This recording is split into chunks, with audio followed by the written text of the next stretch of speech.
Welcome to The Resilience, the podcast where we rediscover how to create grounded, solid, based families and connections in this chaotic, postmodern Canadian culture sphere. I'm your host, Melanie Bennett. Today, I'm joined by Ronnie from RH Media. Ronnie is incredibly active in raising awareness about the corruption in school boards in British Columbia.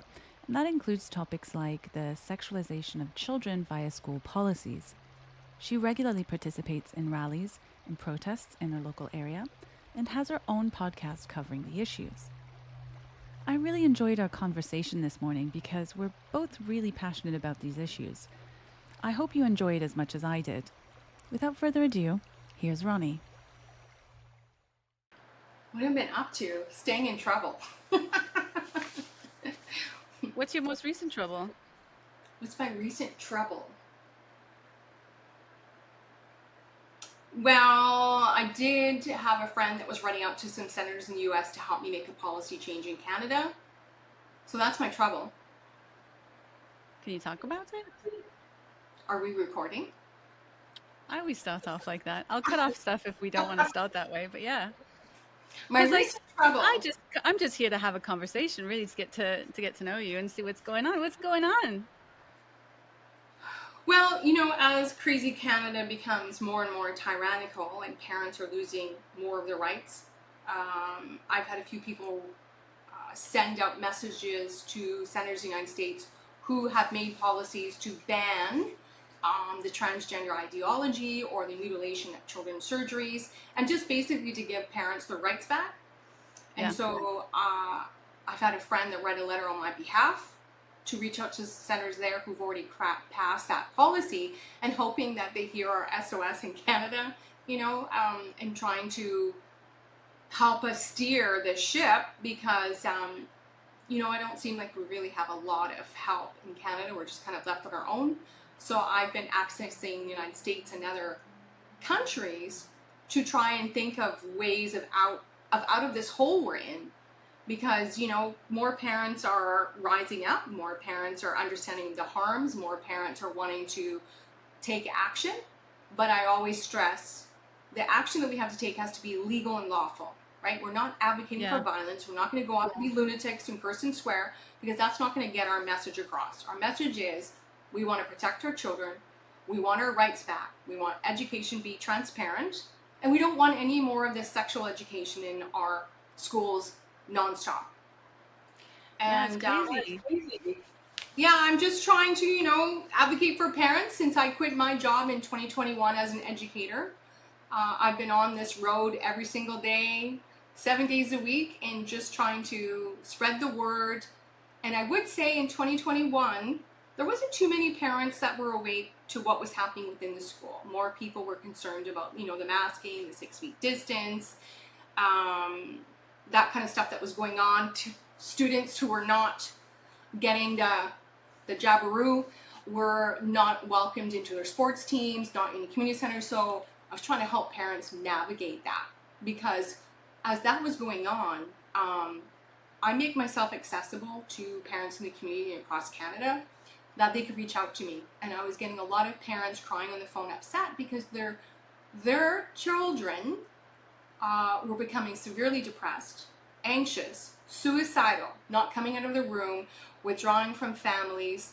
And these families felt helpless. And the schools were not willing to really help them out. They were just kind of left on their own, like, that's just the way it is, and if you don't like it. And I felt for parents, because I left because people weren't willing to look at the elephant in the room.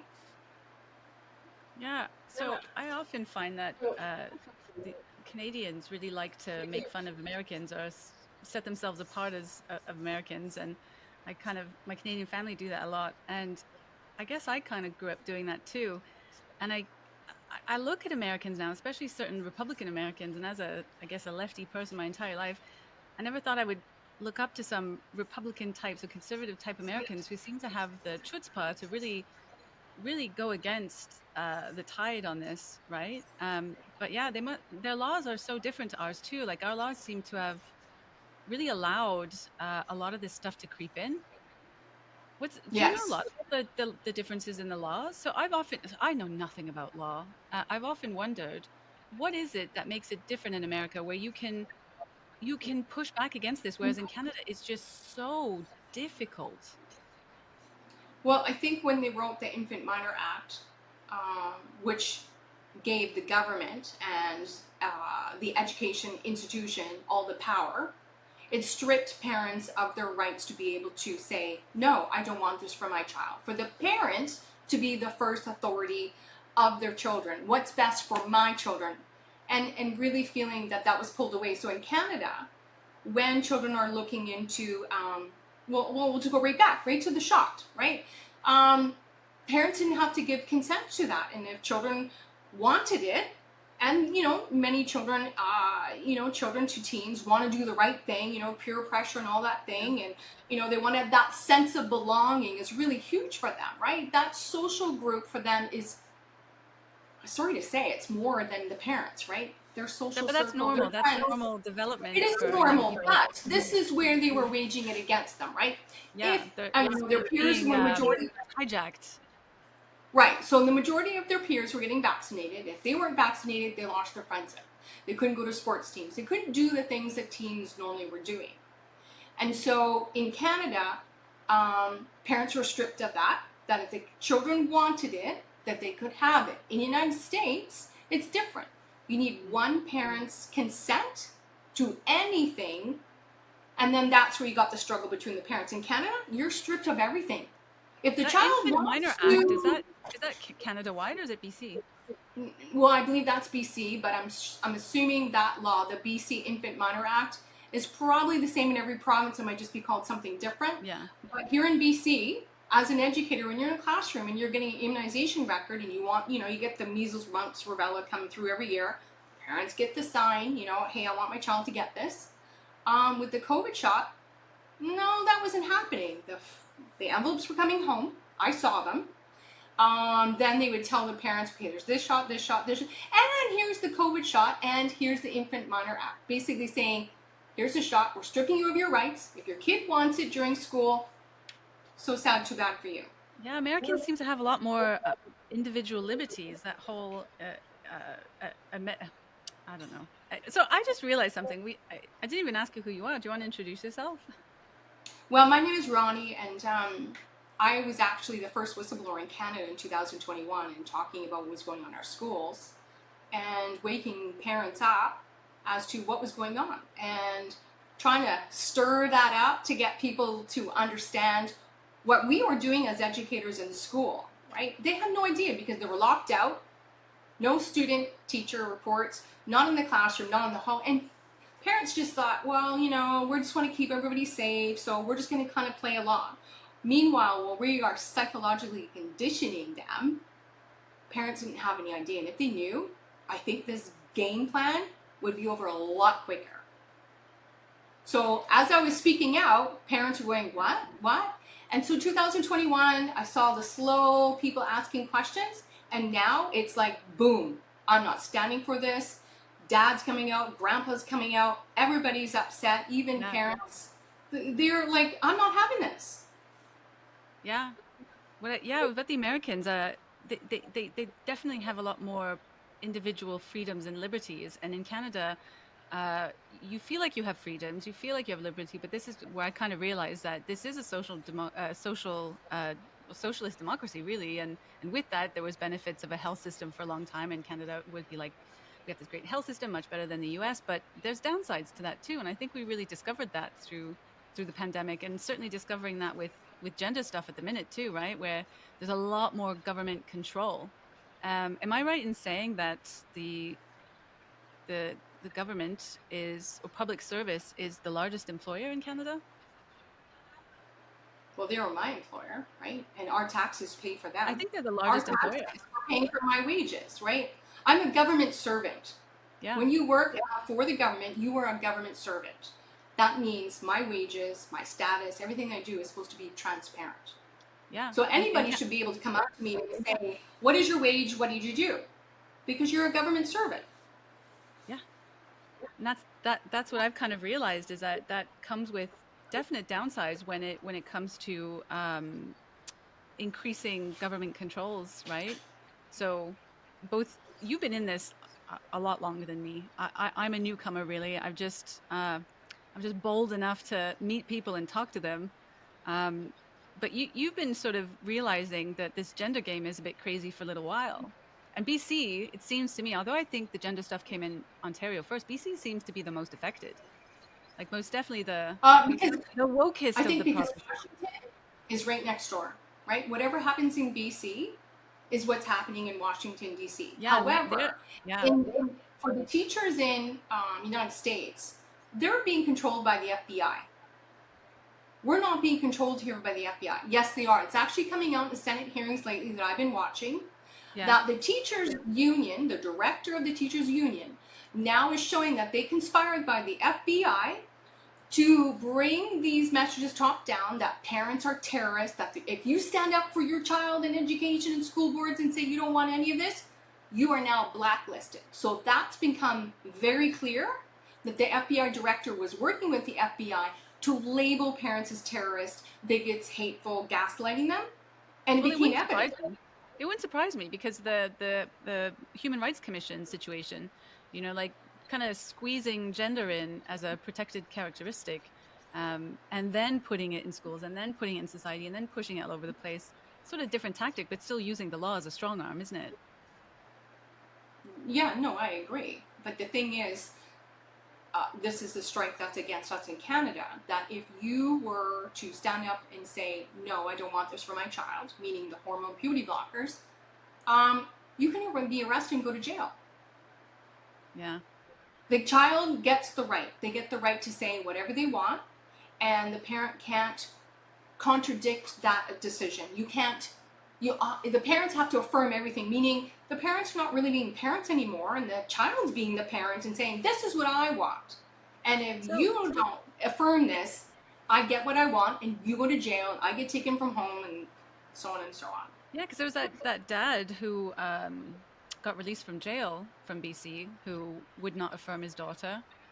And I can't, Yeah. I mean, again, I'm new to this game. You know a lot more than I do, but do you know of other parents who faced prosecution for the same thing? I think it might just be BC. Well, I think that's the legal case that I've heard. I mean, I have had a mom in a very small town, population, I would say about 2,000. She called me up, and her daughter was about 12, and the town was very woke, and her child was mixed up in this transgender sexual agenda. And her child was confused about her sexual orientation. And how Mm. she came to find out about it is she went into her daughter's room and saw all these sexual drawings all over the floor. And the way that this mom was able to save her daughter from not going through with these operations is she sold her house and moved. This is recent. This Like to a isn't different town or to a to a different completely town. different. Because if I stand up, I'll be blacklisted in my community, my job, my workplace, my family members, my daughter's school. And so she had to sell her house to save her daughter and moved. That's And I crazy because thought, how sad is that? yeah, that's crazy. Here in Ontario, well, I've spoken to a fair amount of parents within our duty because that's what our duty is. It's a parent support group that does other activities. So pretty much everyone has a child affected by it in some way or other. And yeah, I've never got the sense from any of the parents that they felt that their child might be, well, no, that's not true. Actually, I did get the sense from one parent from a maritime province who said that they feared that that was a possibility, that if, but they were okay now because their child was old enough. So they thought, well, they're old enough and close to legal age, as in old enough, that they no longer feared that. But initially, yeah, they feared that. So yeah, I guess there's some underlying fear. I never felt that way. I never feared that. Here in the people I know here in Ontario, I don't think fear that. I don't know. I wonder if it's province dependent, because certainly there's a precedent in BC, which has got a lot of press. Yeah, we have the ARC Foundation, which is they're proud to say on their website that they are the founders of the SOGI movement, that we created it. It is a non-profit organization. And our Health Canada, our provincial government, is funding this organization who's putting in this agenda into our school. I'm like, wait a sec. If you're not an education minister, not a government body, we didn't elect you, what makes you say that you can just go and put this into the situation? This is the way it's going to be. This is your Because the Soji law is a says they have to. policy. Soji is Yeah, a policy, and they're saying we're not getting rid of it, yeah. and just adapt, and that's the way it's going to be. Do you want to talk a bit about what soji is? So Soji goes back way farther than people are hearing. Soji stands for sexual orientation, gender identity. That's what it is here in BC. It is actually all over the world. It's just called different things. And I have a list because, I do work for other organizations. So in different parts of the world, it's called different things, but it's all the same thing. Like in the United States, it's called SEL, Social Emotional Learning. It's the same thing as SOGI. In United Kingdom, Wales, New Zealand, it's RSE, Relationship and Sexual Education. Yeah. United Kingdom, JIDS, HIP. So it's basically, they've taken the same playbook, but they put a different title on it. And it's all the same players, United Nations, UNESCO, DARPA, the WHO, all of them are in the sandbox, creating these psychological war on families and kids. Strong words, but I think I agree with you. It does feel like a psychological war.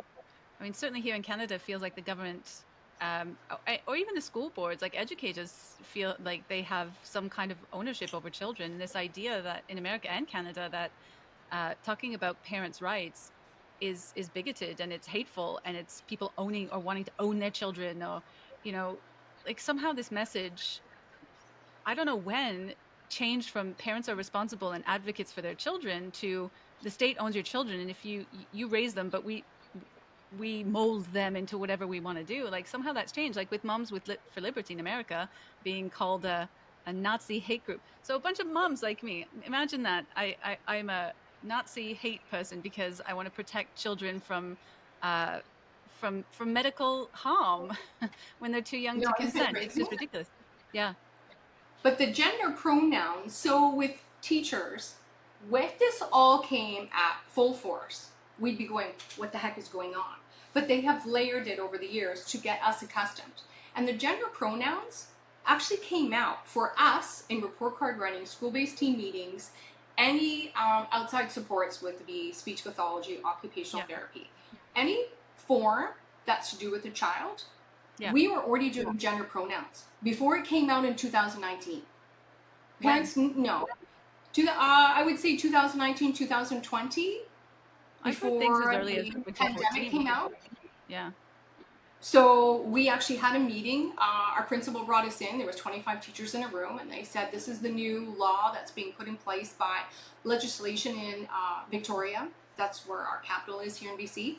And now you're no longer to say he or she on any school forms. It had to be it, they, or the child's name. Imagine calling a child it. No, How I just insulting. refused. I must have been the most thorn in their side because I was non-compliant. I said, I'm not doing this Marxist song. I'm not separating children. I'm not. And You I think know, when I resigned, they're like, yes, she's gone. it's so funny because I was just speaking to Shannon. I think it was on Saturday or Sunday morning. Shannon Boshi, and one of the part of the conversation was why is it that some people hear these things and like you and me and Shannon as well say, oh hell no, and feel compelled to say something, right? And it's like, damn the consequences, like you have to speak the truth.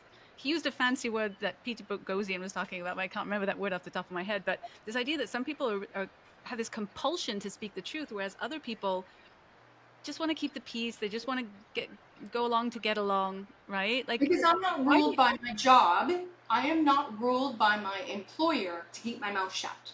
but you would Right? no. So I resigned, and I knew that I couldn't fight the system within. I tried, and my colleagues made my workplace a living hell. How long did you last when you started figuring stuff out? How long did I last? Are we talking weeks, months, years? I would say, let's see, 2019, 2000, I'd say about a year. And then, I could see the overlapping and it getting worse. Okay, now we're going to condition you to wear the mask just when you leave your classroom to the staff room.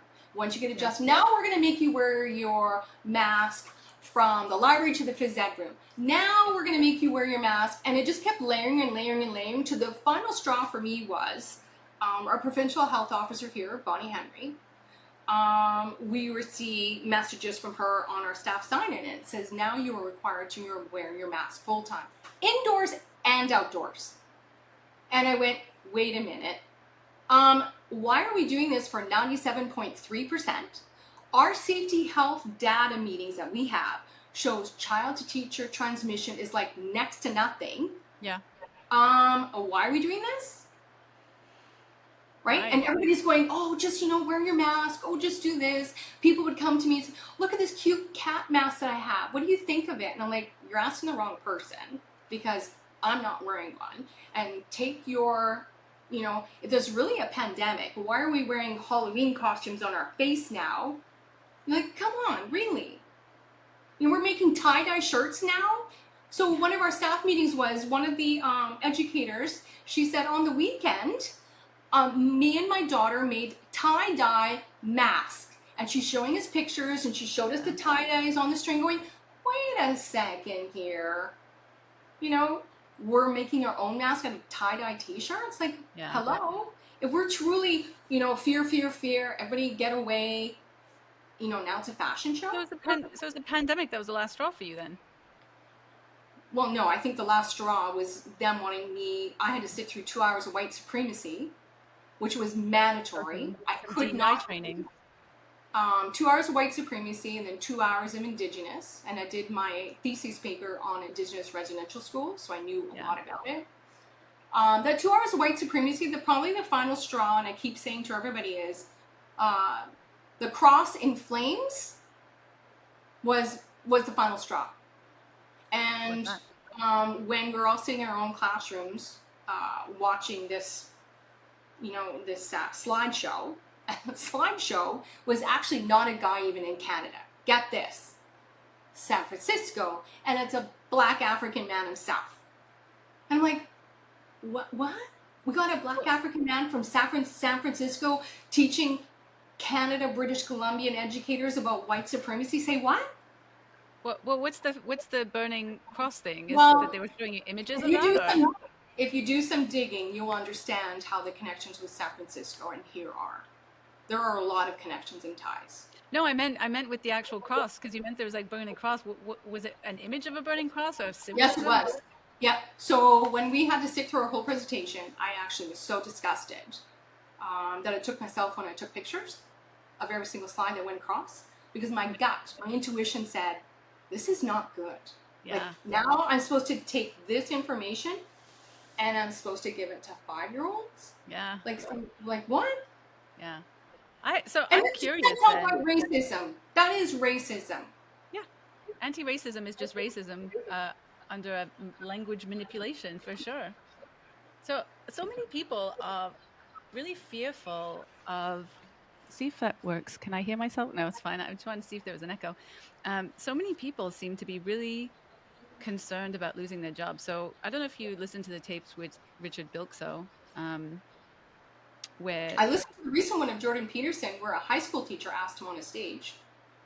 Well, the specifics aren't that important. It's really a question of so many people seem to be afraid of losing their job, so they go along to get along, sort of thing. And you left, so you decided to leave.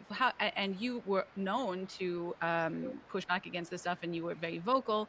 And so, what was the experience for you after you decided to leave? Like, is it as bad as people make it out to be? Like, has it been like, what's it been like for you?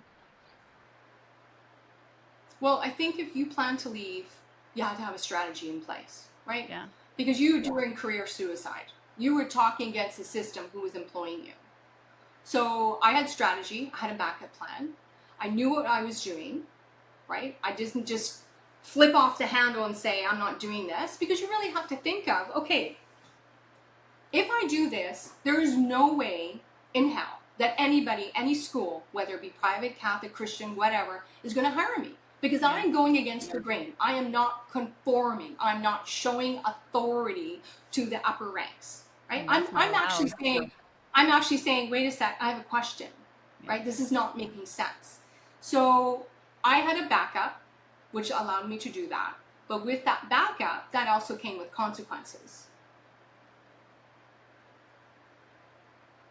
Do you want to say what those consequences were? I can't You don't hear have you. to.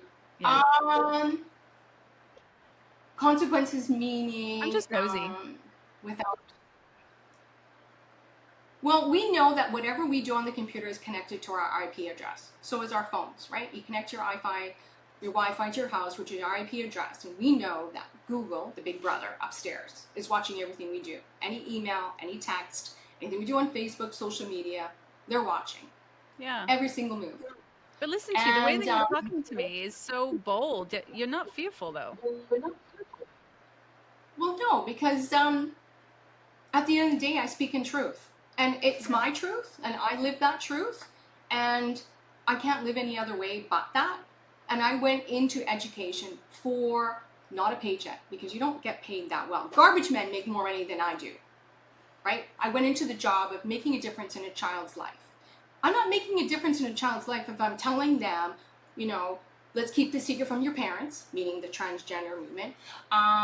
Go get the shot, but I know that it's harming you and you're going to have life consequences.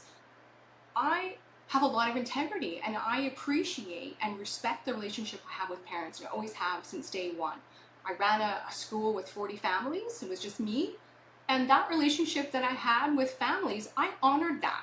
And for me just to be bold in their face and to Yeah. lie when I know the truth, I have to sleep at night with that Yeah. conscience weighing on me going, wow, I just destroyed a family over my paycheck, when I should have actually stood for my students and said, Yeah. hey guys, you get to make the choice at the end of the day, but I'm not doing that. And that's not allowed. Because there were two teachers who reached out to me who were teaching in BC. They went against the grain like me. They did not have a backup plan. They were put on mental health, so removed from their job, because now you're talking and you're going to get all the other people asking questions, right? They were put on they can't come back to teaching until they do a psychiatric assessment. Like Jordan Peterson.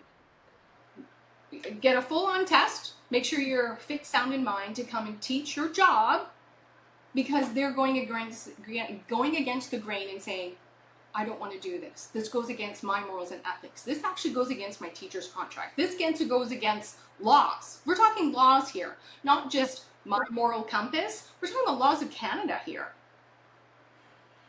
I'm going Yeah, against the law. let's If talk I'm about that. showing Let's children porn and sex acts, hello, yeah. I'm a lawyer, I'm not a police officer, I'm not a rocket scientist, but Yeah, let's talk about that. It does go against laws because there are absolutely laws that say that pedophilia is not allowed in this country, that grooming children is not allowed. People get arrested for this stuff all the time, and yet we have books in schools and policies in schools which explicitly sexualize children. Why is that? What's going on? because that's the UN's agenda, right? The UN agenda, and when you understand the the center wheel and all these other players around it. You got big banks, you got pharma, you got Pornhub, you got marketing, you got all these other things that intertwine with education. You're not just striking the school board, right? You're not just trying to take the school board down. You got all these other tentacles on the outside who are keeping this main machine going in the middle. So if this one drops, I still got these 6 and 7 others, right? And they're not small peanuts. These are mass worldwide, right? That are globalist scumbags, and I'm calling them scumbags, who are funding this operation that is destroying families worldwide. Yeah, so a We're year and a funding it, half and ago, we're actually funding it through our yeah, taxes. We're yeah, paying yeah. for the destruction of us. Yeah, a year and a half ago, I would have heard something like what you just said and thought, this lady is nuts. She's gone off the deep end. And it was only through having gender, the transness affect my own family that I sort of started looking into it. And more recently, I actually went to read the IPFF. So the International Planned Parenthood Federation has put out their comprehensive sexuality education guidelines. And that's the adopted formula or the adopted guidelines for all the countries signed up to the UN. And I actually bothered to go read it. And I made a video, I put it up on my Rumble, and I went through and read it on camera and sort of interpreted some of the things that they were saying and put two and two together. And it was really, really shocking. And it's kind of surprising that it's like, how do you communicate these things? Because I know that in my life, I've tried to explain some of this stuff to like some friends and family that are still not fully aware, but sympathetic to me.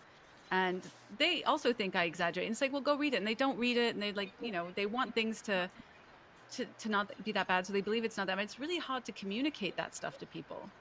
Do you find that? Or you're like, Oh, whatever, I'm just going to say whatever I'm since going to day say. one. Since day one. I could say that when you go against the norm, right, and you're not conforming with the rest of the crowd, um, you lose relationships, marriages, families, colleagues, work, friendship circle, all of that. At worst. Um, Yes. all of that is that loss when you question everything. So yeah, no, I've had people say certain things, but I've not said anything on my opinion, right? Because my opinion doesn't matter. My facts speak my truth. Yeah, Photos that's why speak I my made the truth. video. Yeah. Because it's right in there. I mean, Um, if you open it up and read it, it is right in there for people to read. It's not like this stuff is actually hidden at all. I mean, right in there, it tells you that they want to teach 5-year-olds that masturbation is a pleasurable activity that they should practice and get to know themselves because they have sexual rights. And because they have sexual rights, they need to know what they like and they need to know what good sex is and when to consent to appropriate sex at like 5, 6, 7 years old. And it's all in there, right? And it doesn't take I'm no journalist, I'm no investigator, I'm just a human being who went on a website and went, okay, what's this thing? And but when I you, don't think parents nowadays have that extra time, right? Parents now, we have to have two-parent right, families. When but I raised my when you hear girls, that, when you hear that from someone, why wasn't my first instinct to go, oh, I should go read that? And when I tell someone else, their first instinct isn't, oh, I should go read that. The first instinct is, you're exaggerating. That's a little bit out there. That's what I don't well, get. I think when it hits someone's doorstep and it affects their own family, that's when light bulb starts to go on, going, oh, wait a sec. And I felt like a fool for not listening earlier. It's like, how do you get through to people? And I think the other thing too is parents, um, with inflation, rising cost of everything, they need school, which is free, to be able to Yeah. put their children in to go to work. And if I Yeah. don't want my children being in school, what am I going to do? I can't afford a teacher. I can't stay home from work because my mortgage is too high. And we don't I'm have a good single mom. Yeah, we don't have good homeschooling structures here in Canada either, like they do in the US. So Well, it's I not much of think an option. there are lots of options. Oh, okay. There are lots of options. So people who are listening, there are underground operations that are happening that you will not find on Google. So, Where do if you do people it? who are listening in different provinces, if you look up Mama Bear Project, I've been working with them and exposing soji123.com. Soon we'll have my information up there as well. Is in the beginning in 2021 when people Yeah. were pulling their kids out of school. The Minister of Children and Families was involved, and also CDC was involved, making sure you're doing your masking, all the things you do at home. Um, People were scared that I'm going to get the knock at the door, right? So they did it underground and quiet. And parents were hosting homeschools in their basement, 5 to 6 kids. The people who were in the know knew, hey, in Alberta, you can contact this person. In Nova Scotia, you can contact this person. And then you find your on-screen ones, you can just Google and find them.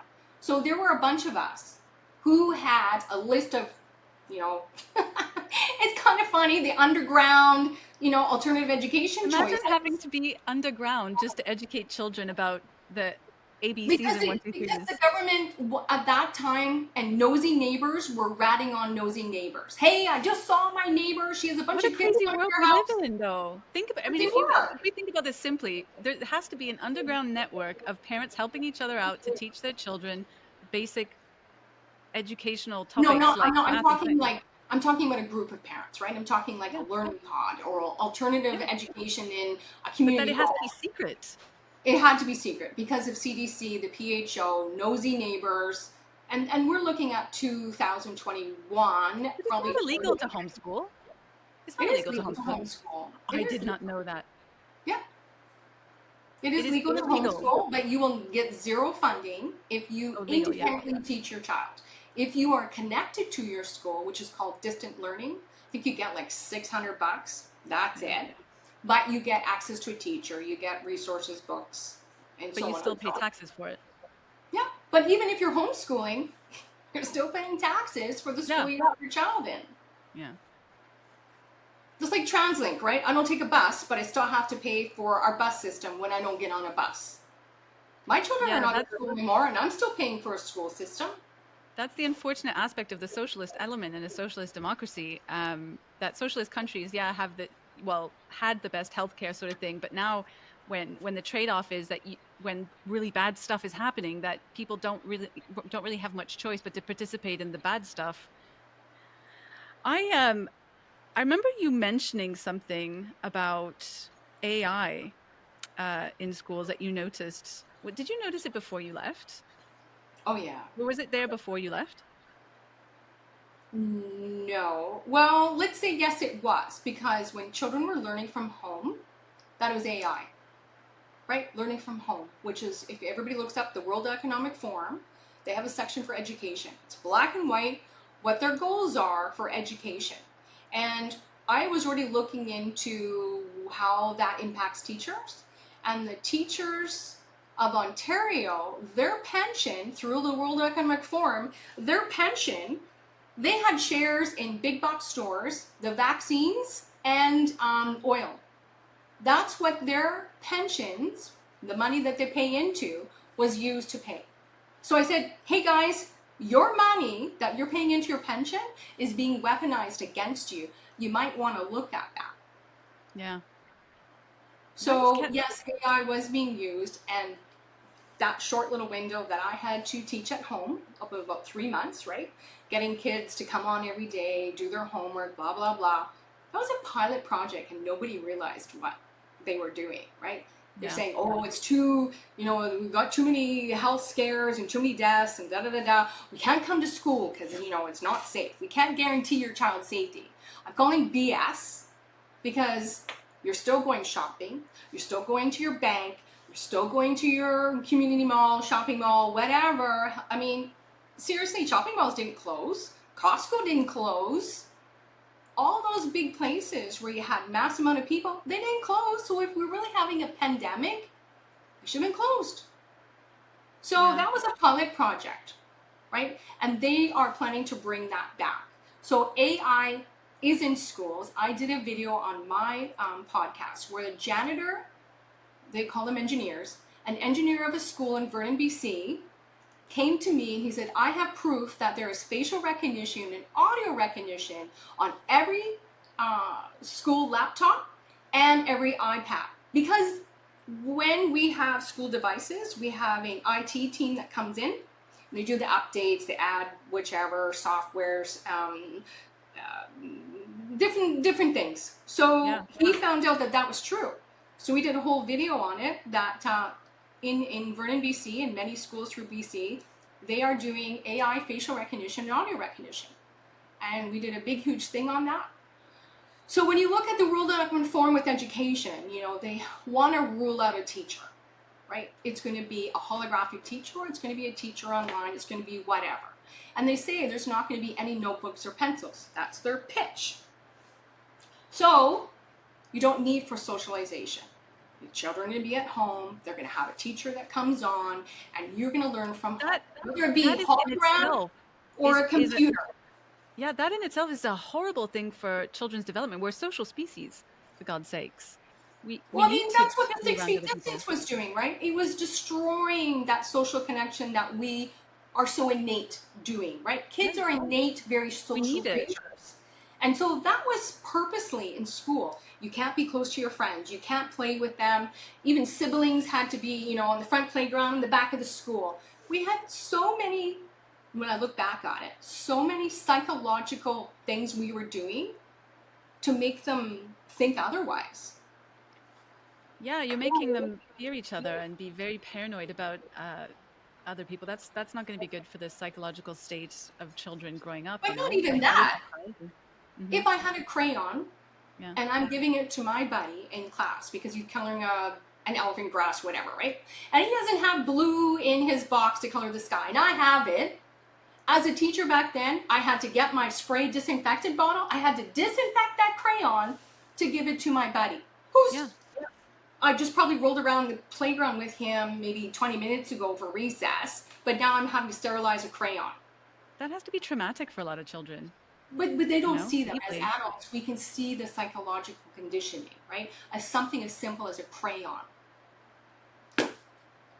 So, has anyone come after you? I had a stalker. I had a Like a stalker. wolf stalker or just a regular stalker? He wanted my help. His help was not to do with education. It was to do with something else.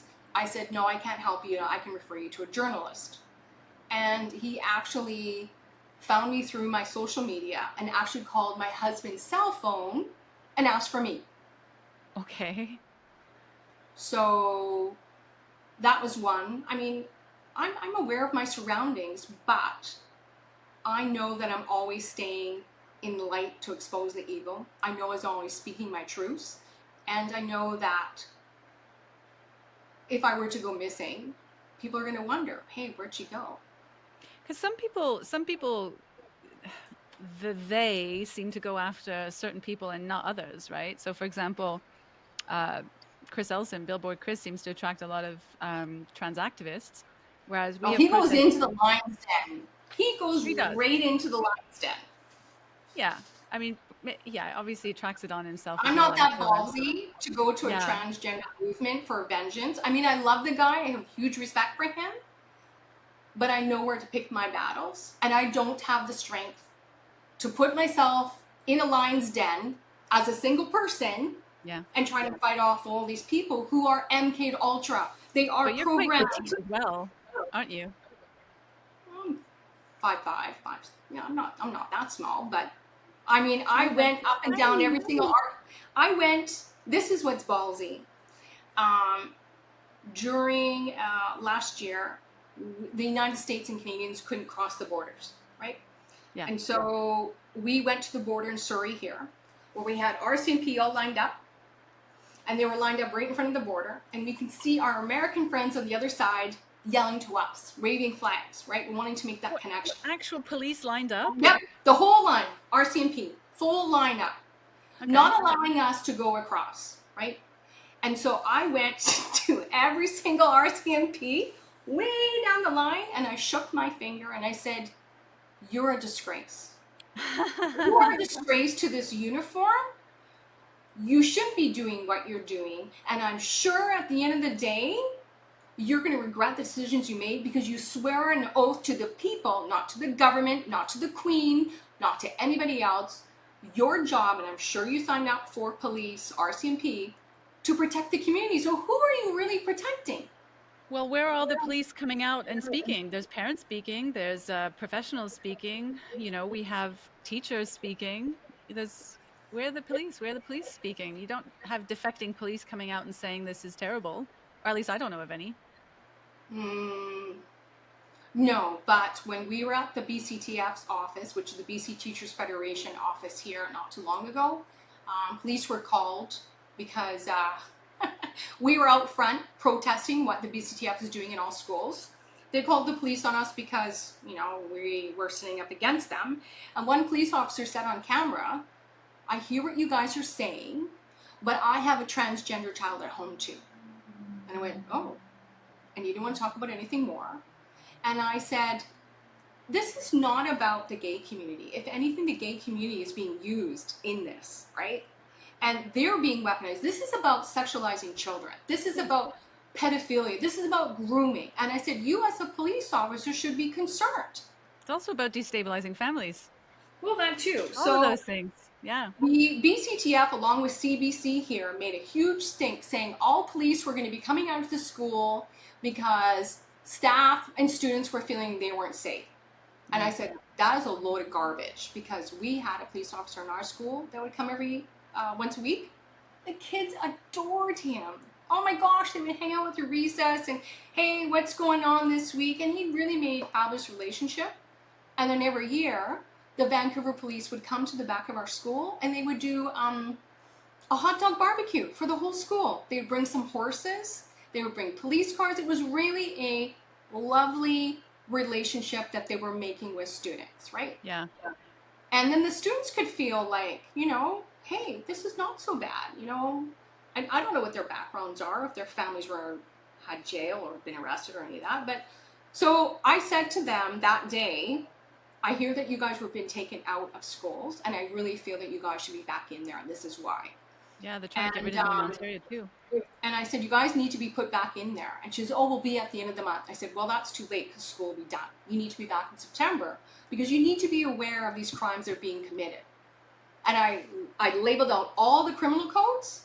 I labeled everything on what they were. And I said, you are not doing your job. You're already doing a disservice to vulnerable children who are relying on you to keep them safe. And I say that right to their face. Yeah. They clearly didn't do anything. Well, no. All he said is, please keep the doorway safe for the BCTF to come out of the building. We feel that they're a threat to you. And I went, really? Okay, do we really look like we're a threat? Yeah.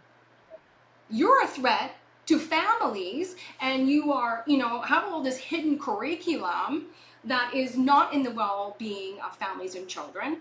You're a threat. Don't spin the tables around and I'm a threat. I'm a threat because I'm not going to put up with your garbage in your life. You're a threat to their narrative. That's where you're threatening. Well, yeah, because I'm not being willy-nilly and go, okay, well, yeah, okay, blah, blah, that blah. That is a threat. No. Well, I think they're looking for a good threat. wet noodle. They're looking for people who be a wet noodle. Yeah. Right? We need more threats like you. Don't call me hater. I'll walk away. Yeah. Did you hear about... Did you know about this disbanding of the RCMP? I didn't know about this recently. It was somebody that I was speaking to that said there was some talk about disbanding the RCMP. I said, what are you talking about? And I went and Googled it. And yeah, there's all kinds of articles written fairly recently about, I don't know if it's been completely done, or there's a lot of talk about disbanding the RCMP. Because you and me had a bit of chat about sort of the police and either getting involved or not getting involved in some of these child sexualization issues. So I wonder how that all kind of ties in. Seems to be... I think the public is finding out, specifically RCMP, because a Twitter went viral with a drag queen dancing in a staff boardroom of the RCMP's office during lunch hour. Oh, yeah. I remember that. That went viral. And they're like, what? Like, okay, so our taxes are now being paid for a drag queen. On the table, wasn't she? Yeah, it was on the table. During lunch hour. Imagine that at your staff meeting. Oh. Why is that necessary? Well, that's the thing. If it was a male stripper, right, male or female stripper, they would probably be against it. But it's a drag queen. Oh, no. We have to be diverse and inclusive, right? We have to respect this person and their performance of arts, right? We're going to be under the arts umbrella. I'm old enough to remember a time when you left yourself at the door when you went to work. It was about being professional. It was about, you didn't discuss your personal life. You weren't there to make friends. You were there to do a good job. And now apparently it's a family. You need to say your pronouns. You need to declare your allegiance to the Marxist flags, like all of this stuff. It just seems like it's switched. So I spent most of my life in the UK, but I grew up as a child here in Canada, and I left about the age of 18, 19. So I did, I had some job experience here, but yeah. Why? So that's just shocking, really, because I mean, it wasn't even that long ago. Adults like you and me who do have children, or even slightly younger, would be old enough to remember what I just described as well. And yet, a lot of these people seem to really support the idea of drag queens dancing at the RCMP lunchroom tables, or to declare your pronouns at work, and to talk about your sexuality, and to make your identity a central focus of your life, like, because you're being conditioned. Right? Think of, well, I can think of it. RuPaul, for example, on TV, right? RuPaul on TV, drag queen show. No. We have been conditioned by society to accept drag queens into our everyday life. And drag queens used to be in bars just for adults. It was adult entertainment. And it's great fun in bars. I am absolutely fine if you're a drag queen and you're doing adult entertainment, which that's where you should be. If you're doing Yeah, if your I'm drunk on a Saturday night and I want to go out and watch you, that's a different story because I'm an adult. I'm a consenting adult. I'm not a exactly. 5-year old. I'm a consenting adult. Where these Yeah. drag queens are performing, they're not doing it in front of consenting children. Children can't consent. You're not a legal age. But even in a professional space though, like there's something highly inappropriate about that because like I said, it's unprofessional. It's just purely unprofessional. I don't understand why that is necessary in any way, shape, or form. Like there just seems to be a lack of professionalism into for people for everyday people, you know, in their 30s, 40s, whatever, who like I said are old enough to remember a time when professionalism meant you dressed appropriately and you left your personal stuff at home and that was that to now engage in all of this is just I that's a would have been confusing fired thing to and me because I arrested like five you years ago. I can't accept it. I would have been arrested and Yeah, fired 5 years ago if I did half the stuff that they're doing now. So I right, asked some absolutely. teachers on the phone, you obviously didn't like it 5 years ago. Why is it okay now? Well, Ronnie, I need to keep my job. I need to pay my mortgage. Yeah, I have a mortgage too. I have bills too. Yeah, But at the end of the day, who are you really giving a service to? Right? What was the main reason why you went into education? Did you go into education for Big Brother to tell you what to do? Because teachers don't like that. When you're given your curriculum, right? We have PLOs, and you can find them on a government website, which means for every grade, you are told science, math, literacy, language, arts, and phys ed, right? You can go in and you can see K to 12, what is mandatory that you have to teach per term. Per term, I get to decide the delivery of that, right? I'm not being mandated. Okay, if you teach math and you're doing adding, I have to use only blocks and I can only use Play-Doh. No, I get a free range of how I want to deliver that to my students. And teachers here in Canada love that. And other countries, they don't have that freedom of delivery because I get to know my students. I know what's going to trigger the engagement with the lesson. And that's what they love. So I'm not sure if they're really loving, here's a delivery, you teach this, right? And if you don't teach this, we might have to come and look at your job. We might have to look to see if you are covering these standards and in your class. And I have to ask teachers, you went into teaching because, like, do you like get blank check stares? yourself. Check Are there yourself. crickets? What's that? Are there crickets? I mean, do you get a response? I get fear. I get a lot of fear. I get a lot of What's fear. with all the fear? This is Um, what I don't understand. What's with all the fear? Because look I what's don't know. happened to teachers. No, look what's happened to let's look at teachers, principals, other people have stepped forward who are pushing against it. They're being ostracized, they lose their job, they're put on home without pay. There are so many staff that Right, were sent but home without pay. adults are smart enough to know that yes, that's happening to these individuals, but if they all keep quiet, it's going to happen to them too. Like the only way to fight that is to join it. That's the only way to They're not. fight it. They're teaching it. They don't want to fight it. I just want to do my job. I just want to be left alone. Let me get my paycheck at the end of the day, and I'll just go home to my family. That's just weak. Well, according to everybody has their different decisions, I guess. It wouldn't be my decision because at the end of the day, Maybe I'm too harsh. I, You know, maybe I am too harsh, but I do feel that no, I don't think you're being harsh. I think parents need to flex a little bit more courageous muscle. They need to push back a little bit because they have to say, hey, look at here. I'm the yeah. parent. And all of these years since I was a kid going through education, my parents got to decide. If the dad wasn't happy with the teacher, I mean, it happened to me.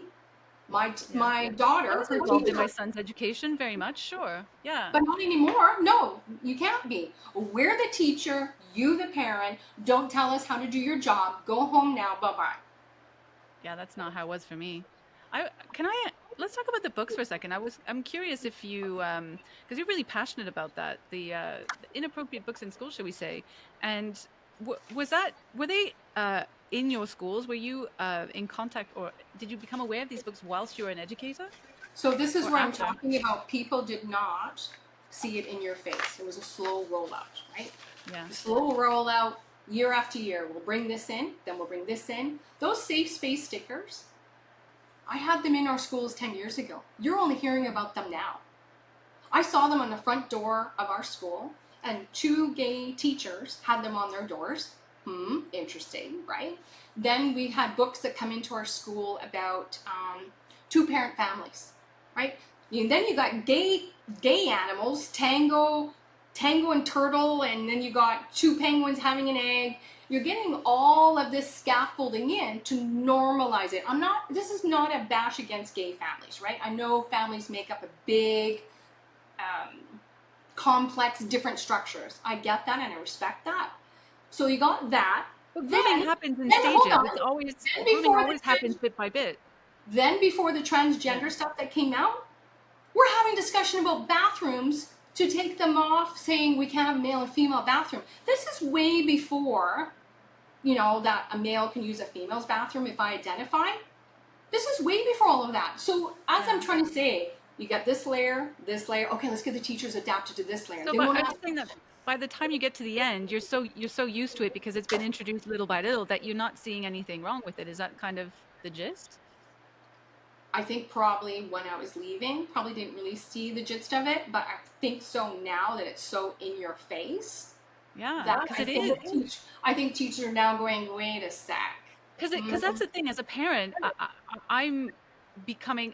So like I said, we moved back to Canada in 2017. So the UK, my son's education, I don't think there was much of that there, and so I'm still kind of new to the Canadian system, and he certainly didn't go through the Canadian system, and it wasn't there when I was a child. And so you're faced with these books and you see these things and you think, this is so obvious. I even went to my local library and I found some and I had to look at them. And you're looking at this and you're like, okay, some of it's fine, but a lot of it isn't fine. And I just wonder how school board trustees, how teachers, how principals can defend this kind of material for children. Like how can you look at that and think that this is okay? Like that's part of the club. They're part of the club. If you do your homework on these big corporations like the ARC Foundation, like Eagle, when you look into these foundations and who their sponsors are, who are on the boards, then you got your answer. It's all they're not is Susie here locally? Oh no, they're like for an example. This is in every part in Canada. Even before we got into this scenario of this SOGI movement, the pornographic movement, our students were already doing anonymous, not really anonymous because it's tied to your student ID, surveys. Yeah. I was participating in surveys, but they were already collecting data on parents before anybody knew. And the biggest corporation that everybody needs to look at right now in Canada that affects every single school, and I'll give you the stats. Yeah. The Learning Bar Inc., which is United States, Australia, and Canada, get this, surveyed 6,300 schools worldwide, 13 million students surveyed worldwide, 1+ million students surveyed per year. Under this surveys is UNESCO's efforts. When you look under UNESCO, which is supposed to be an education thing, they have been connected to sex trafficking. Yeah, they're in the UN. Yeah. When you said UNESCO, I went, oh, this is not good. The Learning Bar Inc. So when our students do these surveys through school, that they're profiling every single family, not just with, do you eat 3 meals a day? Much more serious, invasive questions. They only have 4 staff. In 1 year, they made $1.82 million in sales and employees and sales figures modeled. And I have the sales figures. I have the total equity they made, the assets. So the servers that this data is on, ready, drum roll. Selling the data, is that correct? Selling the data. Guess who they're selling it to? Drum roll, you ready? Yeah. Where is Biden from? The US. Which state? I don't know. Delaware. This data is being sold to New York, Delaware, and I have some of this stuff that was filed all the way back. Hold on. Some of this survey stuff was sent and filed back as of Monday, August 10th, 2015. When you go back and you look at SOGI, the Yeah. SOGI 123 online, guess when it was actually started? August 2015. 2015. Yeah.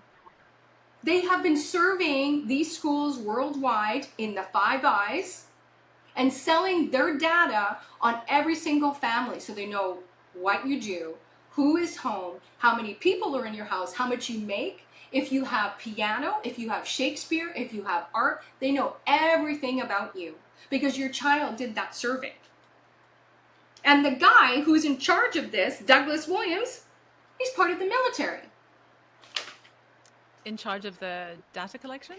In terms of all the data collection, he's actually made up the survey. J. Douglas Williams is the founder and president of the Learning Bar Inc. He was a member of the U.S. National Academy of Education, along with the International Academy and the military. Thank you very much.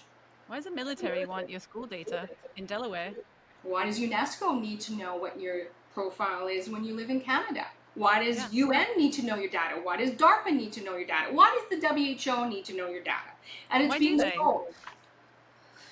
Well, you know, that's where I think critical race theory is being helped, right? If I know profiling in my school, I have maybe 80% Muslims, I might have, maybe not 80. Let's say I've got 50% Asians, right? Because I have a huge immigration here. And I have Muslims, Iranians, and then I got another percentage. Guess what my critical race theory is getting composed of?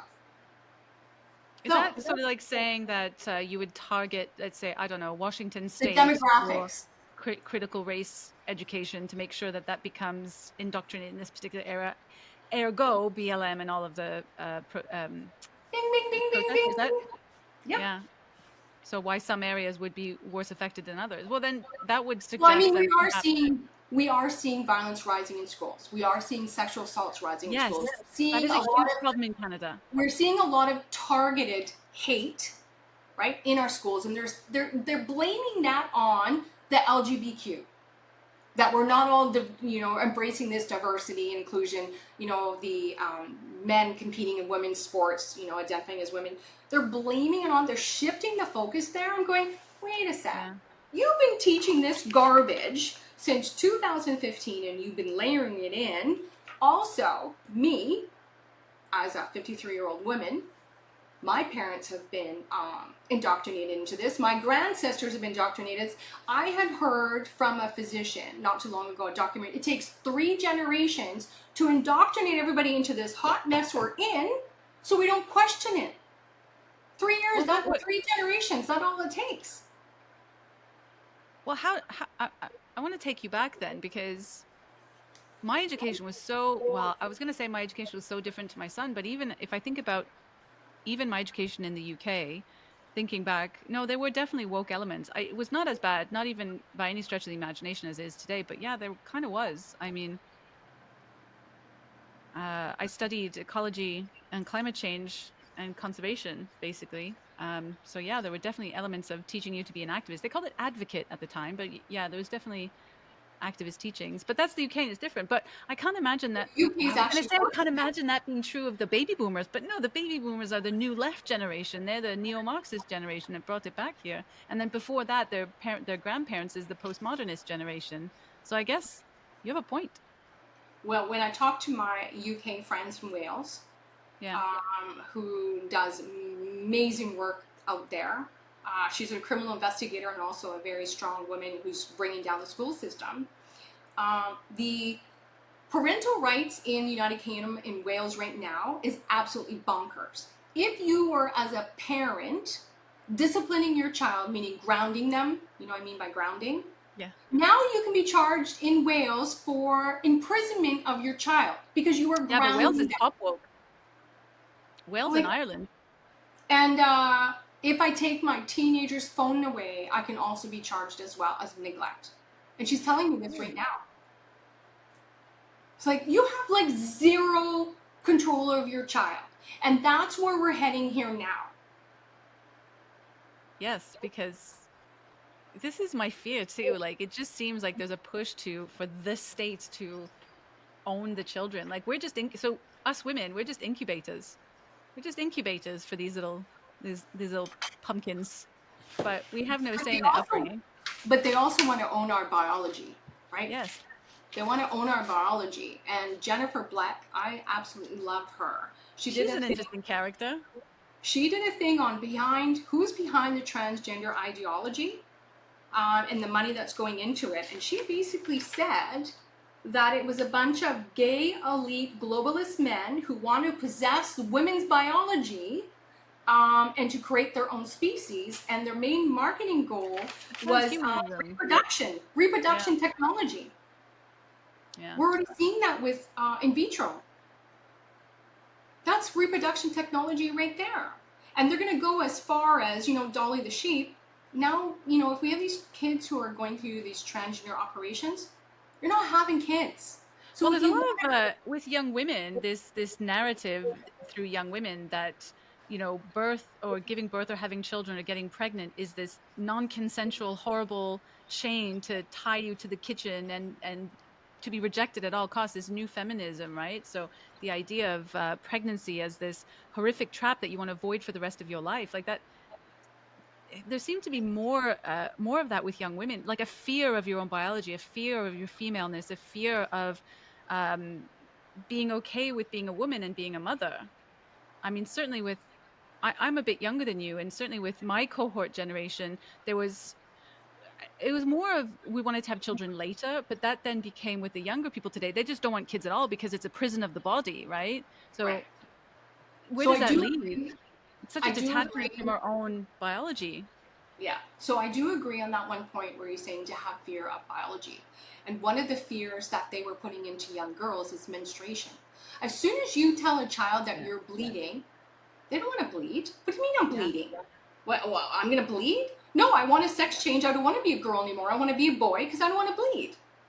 And so that's one of the fear angles they're using on young girls. Hence why this social contagion is mostly predominantly girls, autistic children, and special needs. It's Yeah, you not do very hear much that a lot with the young boys. girls. This fear of puberty, this fear of becoming a woman. And it's sad because the feminists now, like I keep, pointing out over and over that I am not a feminist, not in any stretch of the imagination, because the feminism I see today is horrific. It's this rejection of femininity, right? It's this rejection of who we are as a species and how we're we exist with men in parallel. We're not above, we're not below, we exist in parallel, and we need these two individuals to come together in harmony to be able to reproduce our species. And as an ecologist, that's fundamental. You need to, if nothing else, the reproduction, the survival of our entire species depends on this symbiotic relationship between two parts of the same whole. And again, with Shannon, we had a long discussion about the spirituality of this concept too, right? With tales throughout all different religions, all different sects, all different spiritual concepts throughout history, talking about the yin and the yang, and these two things coming together in unison. And it's almost like where we're going, we want to detach from that so much. And the only place that leads, the only place that leads, is annihilation of our species. Really But I down think the they've line. already been doing that, right? When you sterilize children with these hormone puberty blockers that are non-reversible, you, you're you've ended the future But generations to that's what I'm come. saying. They've already got in their head that, well, we don't want to be parents. That's a trap of the body anyway. We want to transcend biology. Like, women who have babies, ew, that's for like the plebs. We don't want that. We're heightened to that. Our true selves are bigger than that. So it doesn't matter if our lives are shorter, right? So that's like the cult thinking. Well, it doesn't matter if this makes my bones brittle and I die early and, whatever, because I have transcended biology. I've become bigger than that. Like, it's just so ridiculous. And So is it's, that and the it's pitch that they're being sold to accept that? Well, no. I mean, I'm speaking in prose here a little bit. I don't. I've never heard anyone speak like this in this way. But this is my interpretation of some of the writings that I've read, either for queer theory or even arguments coming from trans people or people who support trans ideology. Like I'm paraphrasing, really, um, putting my own twist on it. But that's what I hear when I'm hearing these arguments. This is what I'm hearing, right? That's the ridiculousness.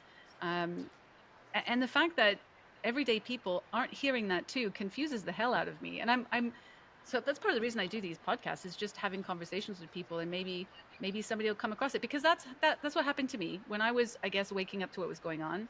Um, I would listen to some podcasts, and some people would say some interesting stuff that I hadn't considered. And oh my God, yeah, that makes sense. And then once one domino falls, and another falls, and the next thing you know, you're like, I've been asleep for the past 20 years. What the hell is going on? Yeah, and it catches you by surprise. Sounds like you've been pretty awake the whole time, though. Like, I was asleep throughout the entire pandemic. Sounds like you were on the ball. Well, I don't know where you're going to be posting this. I don't know how much censorship I have to do, but It's going on YouTube, and I have a okay. fairly Well, then small I audience. won't say this here. Then, You can tell me in private later. yeah, no, I had done a lot of homework, and I sent actually some of my research with me and another person to Robert Kennedy, Dr. Boutard, who actually just died not too long ago, and another. Pardon me. I was just saying, yes, I followed that. That was crazy. Yeah, so I actually sent a lot of my research, what we had found in 2021, before we went public with it. And then with all the research and stuff that I was doing, I actually had created, so this is where I'm courageous. You asked me, why am I courageous and bravery? I Yeah, actually created you're myself on a it. deadman. I actually created myself a deadman switch. You know what that is? No, please do tell. So I have a lot of information with a lot of people, files, photos, voicemails, emails, computer coding, lots of stuff. In the event that I were to get killed, that all goes viral.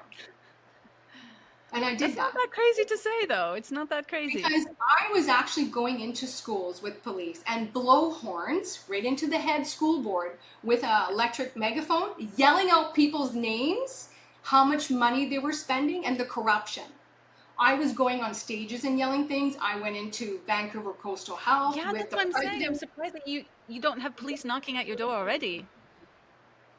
because I'm brave, but when you always stand in the light of truth, I think that's what keeps you protected. And Yeah. I'm not afraid of death. So what? This is just a vessel, and I'm having this life experience, right? And I know that I will transcend to a much more beautiful place than this hell. And I So know what's that my the dead purpose man is. switch?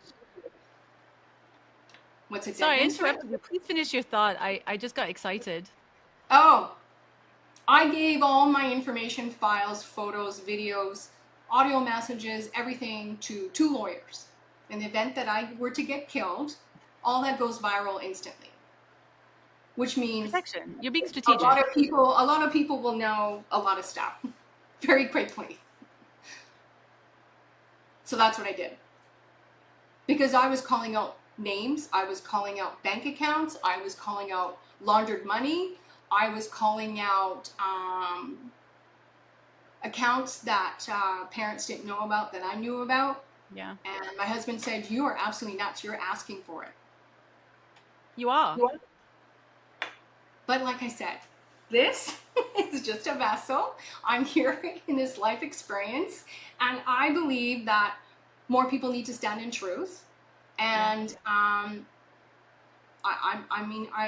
have protection over me, and it is what it is. And I will not die a coward. I'm not going to die, keeping my mouth shut because I think I'm going to be knocked off or I'm going to get a knock at the door. I can't live like that. Yeah. That's not living in truth. And I can't live like that knowing what I know. And if I can just open eyes of just one parent, which I know I've done lots over the last 3 years, that's payment for me. Since I have done this journey, I have not taken any donations. I'm not monetized. I have not taken a cent because this is a service to humanity. If we don't do this now, our children are not going to have a peaceful future. They're going to have to fight even harder than what you and I are doing now. And when I pass on, I want my grandkids and my own girls to be able to enjoy a free, sovereign, whatever that is, existence, and not go through this tyrannical, medical, Marxist I just don't envision that life for them. And when I pass away, I want to know that they'll be okay. That's so inspiring. When you speak like that, I'm just like, I just want to shake my fist and go, yeah, I'm behind you 100%. So beautiful what you just said. So on that line, so I'm conscious of time, so we'll wrap up in a sec, but along those lines, you've been at this, you've been fighting back quite bravely for a while, and you're a very passionate lady. Do you have any advice for someone who's maybe, so again, because it's probably a lot of parents that would watch our show, is like, what could people do who are kind of waking up to this? Because we have a lot of parents who kind of literally just woke up to this and they don't know what to do. They want to do something, they want to get involved. Is there something that you've learned is a good way to start, or something that you think people could do? Well, I always say when I'm talking, don't believe everything I say. Do your research, right? I'm going to give you the tools. Now it's up to you to do the research, right? You are the defender for your children, not me. Just the messenger, and I'm going to give you the message, and it's up to you to decide what you want to do with it.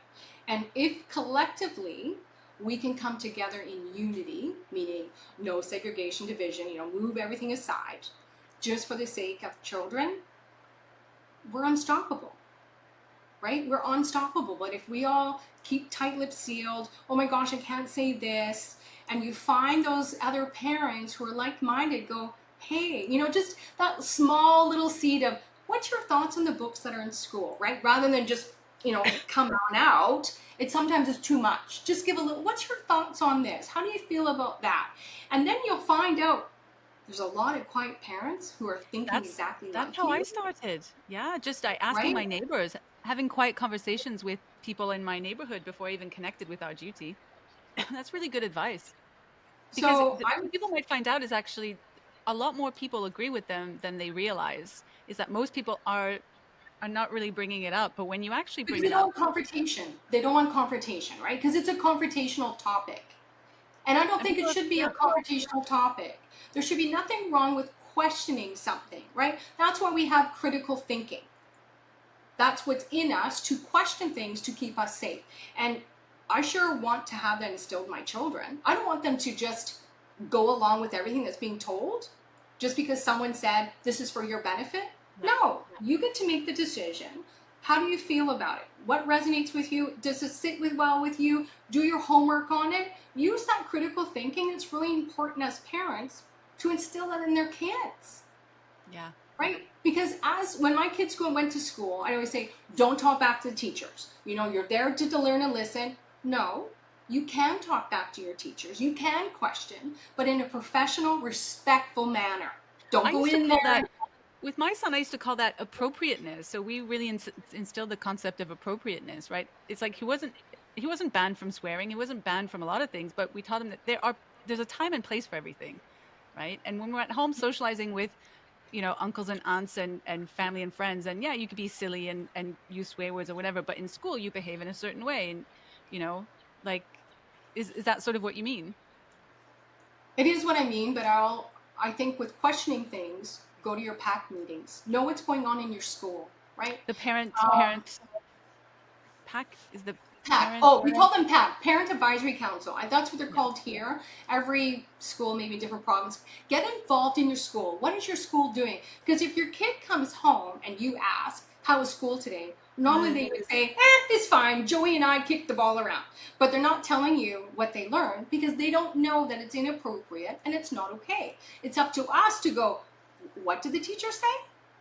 Yeah. So be involved in your school, know what's going on, have conversations with your teachers. And if you feel something that violates your own religious beliefs or violates your own way of you parenting your child, stand up to them. There are wonderful websites out there that you can download opt-out forms because schools are not going to tell you that, right? Hey, did you know that if Joey doesn't feel good about this subject, you can go to the front office and get an opt-out form? They're not going to tell you because it's your due diligence to Yeah. find that. There are ways. Parents do not have to accept this. No, they don't. Nope. And we're definitely trying to push back in many ways, and there are lots of groups, and you do have to find your own group locally, right? And reach You out find a to tribe. whatever, yeah, reach out to different groups and find something that suits your values and your mission and what you want to achieve too. Yeah, I think that's really great advice. Find your tribe. Um, but I would say March 20th this year across Canada, every parent is asked to keep their child at home, to send a loud message to the school boards to say, we're not accepting this any longer, because that speaks volumes because of money. Every child is attached to federal money, right? And Yeah. when you push back, they go, wait a minute, no, no, no, what do you want? What do you want? No, no, no, we want your kid out of school. And then the rules are going to start to reverse. They'll Yeah. start hopefully wanting to come to the drawing table to go, what is it that you guys are asking? And we're hoping that that will slowly come. Yeah, that's awesome. It was lovely talking to you tonight. That was really fun. I really enjoyed it. I'm just a fireball. I know sometimes I'm just like, I don't know, I get a bit loud, I but love it. I'm having the best time over it. Yeah, I really appreciate that. Anytime you want to be a fireball, passionate little fireball, come talk to me. I think sometimes, our strength and our courageousness and our out forwardness really inspires other adults to go, I can be just like that other person. I hope so. Like for me, I just want to point out, I don't think I say this a lot, but I'll say it again. I'm just a parent. I'm not a journalist. I'm just a somebody. I'm a nobody. I'm just a person who went, this isn't cool. I need to do something, reached out to a group, and got connected through different people and started doing this podcast. So if I can do this sort of thing, and you're an educator who went, I don't like this, and I've started doing my own thing, and almost every single person I've spoken to in this space is just a person in one way or another who decided that this isn't cool. Then regular Joe, yourself, whatever, anyone can stand up and say, we're not going to take this.